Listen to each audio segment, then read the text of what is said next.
I'm Amy Cherry. A Palm Coast man is arrested on charges of drug trafficking. Police handcuffed Jeremy Toombs outside his job site Thursday morning. Sheriff Rick Staley. When we went after the individual, again, he fled, dropping marijuana and other narcotics at the wood line. He was apprehended and is now back in the Green Roof Inn where he belongs. Police say a search of his Palm Coast home turned up 25 grams of meth mixed with other drugs that took the county's crime lab some time to figure out exactly what it was. Toombs is being held on $39,000 bail. This portion of WNZF Local News, a service of the Daytona Beach International Airport. Fly to the Big Apple in a New York minute on JetBlue from the Daytona Beach International Airport.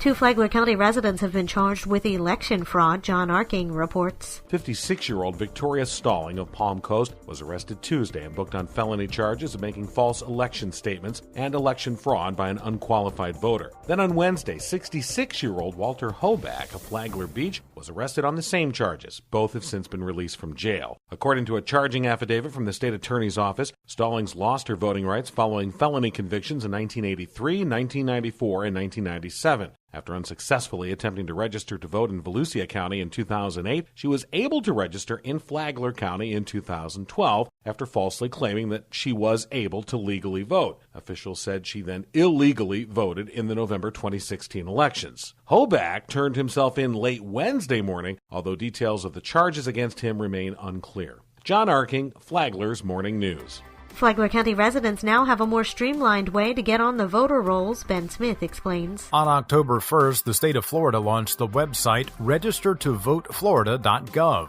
There, citizens can register to vote online, saving time, money, and paper while getting set up to participate in the elections process. Flagler County Supervisor of Elections, Katie Lenhart. Online voter registration is something that's been in the works for over 2 years now. It's been in development with the Department of State and has now been released to the general public. Anyone already registered to vote can also use registertovoteflorida.gov to update their name, address, or party affiliation. Lenhart cautions residents to not confuse the new system with voting itself. It's not voting online. That's very important to distinguish between voter registration, which is actually signing up to be eligible to cast your ballot, versus actually voting online, which is somewhere far off in the very distant, if ever, future. Florida becomes the 36th state in the nation to offer online voter registration. You can sign up or check your existing information at registertovoteflorida.gov. For Flagler's Morning News, I'm Ben Smith. More than 870 tons of Hurricane Irma debris has been picked up by Palm Coast, and that's only in the first pass. The city has posted maps to show its progress each afternoon. You can see that at palmcoastgov.com.